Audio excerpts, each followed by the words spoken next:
a non-smoker. Well, cigarettes at least. I have smoked cigarettes socially on and off over the last 20 years. More so a while ago when I was working as a sound tech at a bar several nights a week. I've never been the kind of person to wake up and smoke a cigarette or go on smoke breaks at work or anything. Smoking for me was almost always a late night after work activity, usually paired with drinking. A beer and a smoke just seemed to fit together, kind of the cream and sugar to your cup of coffee, peanuts and Cracker Jack to your baseball game. Maybe a fake smoker is more accurate for my classification. The annoying part-timer who never has their own pack, and after a couple drinks is waving around a few bucks to anyone who will part with a cigarette and the use of a lighter. Smoking dates all the way back to around 5000 BC, or over 7,000 years ago, used in shamanistic rituals in the Americas. Indigenous communities throughout North and South America seemed to believe that tobacco had great power and ceremonial significance. Rather than being a habitual recreational product used daily, or perhaps every 15 minutes, in the case of some serious smokers, it was something used in limited quantities and only by certain community members. Pipes are the most well-known ancient artifact associated with tobacco.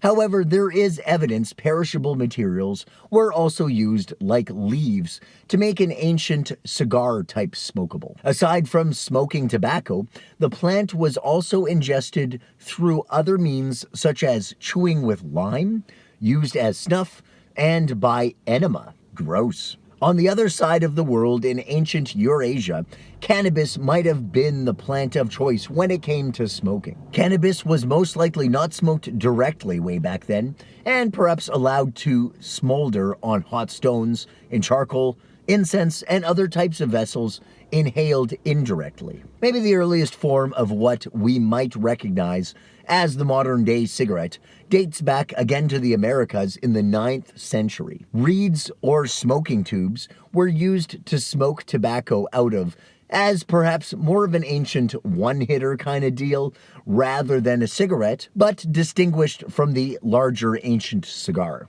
The Maya and Aztecs depicted priests smoking in temple engravings and pottery.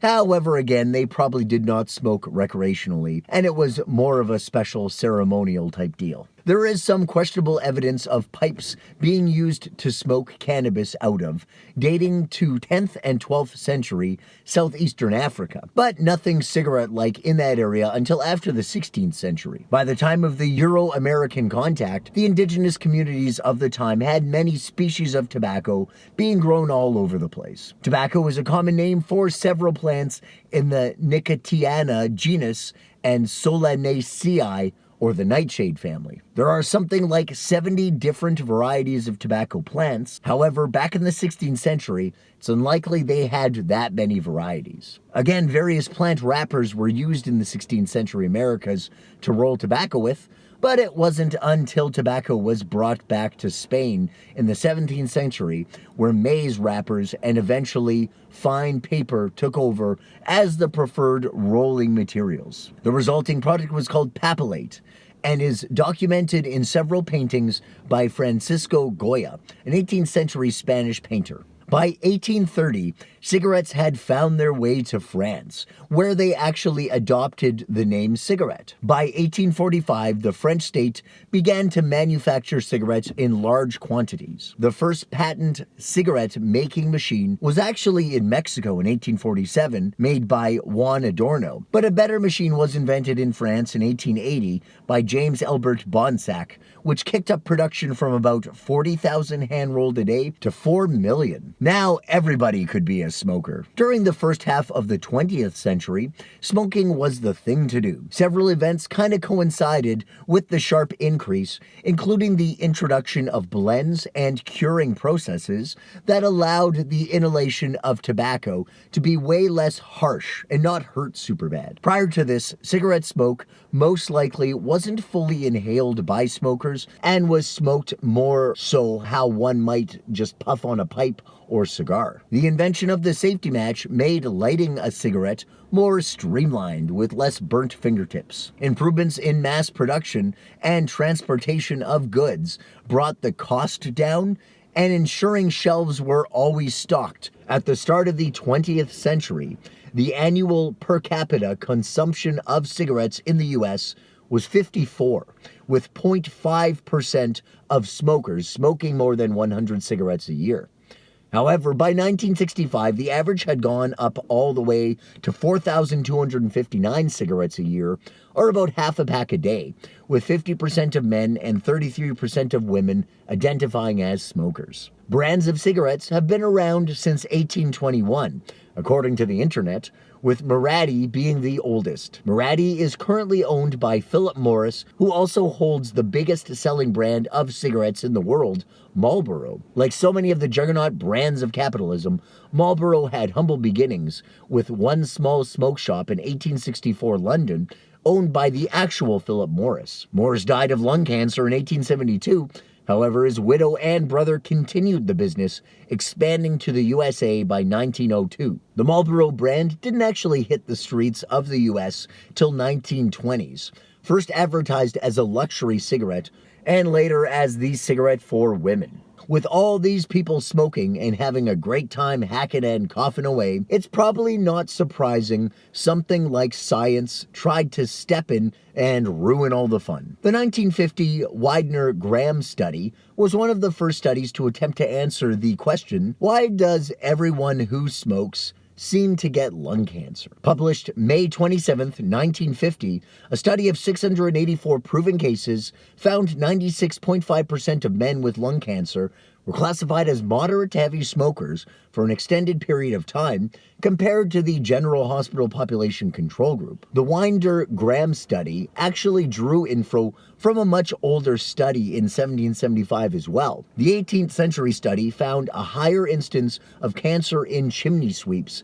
connecting that charred organic substances are carcinogenic. What a bummer if you are in the cigarette business. However, corporate America knows how to deal with something like this. Deny it. 1954, the filter began to be a common item on the end of a cigarette, actually being nothing more than something to keep the tobacco from getting in one's mouth. It was marketed as a safer way to smoke. Originally, filters were made out of cork, and some brands still color the filter to resemble the original materials. Ads advertising doctors, dentists, and other healthcare professionals promoting smoking were all over the place, causing confusion among the population. How could smoking be bad if a doctor smokes? Lucky Strike, which was the dominant brand prior to Marlborough in the US, sent cartons of cigarettes to doctors and physicians, asking them if Lucky Strike cigarettes were less irritating to sensitive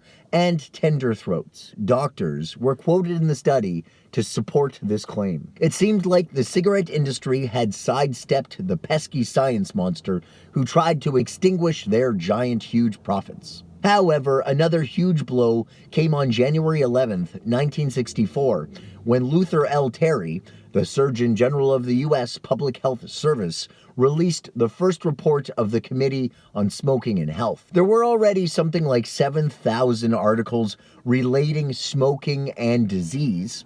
However, this was the most official source to date that gave the thumbs down to lighting up. The report found the cause of lung cancer and laryngeal cancer in men, and most likely women, as well as chronic bronchitis, is definitely related to smoking. By this point, most Western countries had warnings on cigarette packs explaining the dangers of smoking. July 1968 was the first time a celebrity was featured in an anti-smoking ad. Bill Tallman, an actor and anti-smoking advocate, was featured in the ad and actually passed away from lung cancer 6 weeks after recording. April 1st, 1970, Dick Nixon made cigarette ads illegal to air on television and radio in the USA. There was no shortage of anti-smoking ads in the 70s, and when I was a kid in the 80s, and 1995 was the year California banned smoking in workplaces. By the year 2000, smoking had fallen to 2,092 cigarettes a year for the average smoker, with only 33% of men and 22% of women identifying as smokers. Over the next 20 years, state after state began to ban smoking in public places, such as bars, restaurants, and other public gathering and event locations. 38 states have some sort of ban in place as of 2018. In Canada, where I live, you can't really smoke anywhere anymore, and places that sell cigarettes aren't even allowed to display them. The most expensive place to smoke in the world is Australia, at $27.45 USD a pack. The cheapest is Nigeria, at only $1.05 USD a pack. The world record for most cigarettes smoked at once is 159 cigarettes, held by Jim Mouth on November 7th, 2003. Jim is a non-smoker, by the way. The country with the highest smoking rates is Kiribati, an island nation in the middle of the Pacific Ocean. Over 52% of the people there smoke. However, the entire population of the country is only 110,000 people. Why smoke? It obviously tastes bad. If it didn't, then why don't we have cigarette-flavored anything?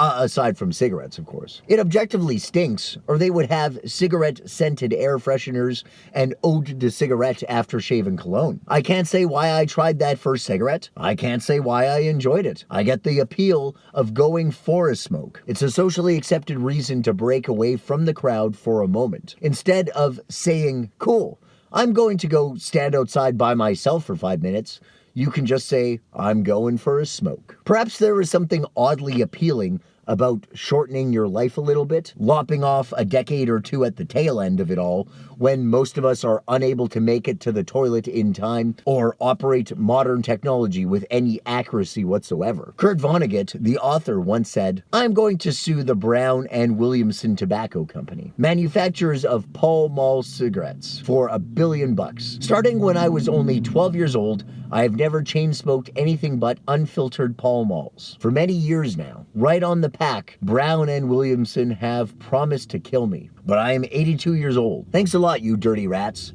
The last thing I ever wanted was to be alive when the 3 most powerful people on the whole planet were named Bush, Dick, and Colin. Quitting smoking is easy.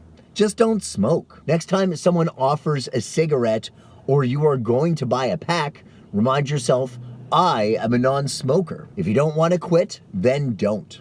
There are plenty of things that can kill you in the world aside from smoking cigarettes. Most commercial cigarettes contain a reconstituted tobacco product known as sheet. Sheet consists of recycled tobacco stems, stalks, scraps, collected dust, and floor sweepings. To that, they add glue, chemicals, and more filler. This is literally garbage that they then spray with nicotine that was extracted from the tobacco scraps and shape the garbage into curls for every smoker to enjoy. I'm not trying to turn off anyone from smoking cigarettes, but just remember that next time you buy the discount brand.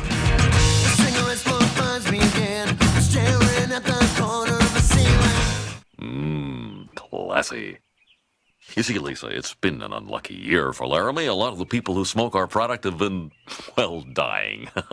And we need young smokers to take their place.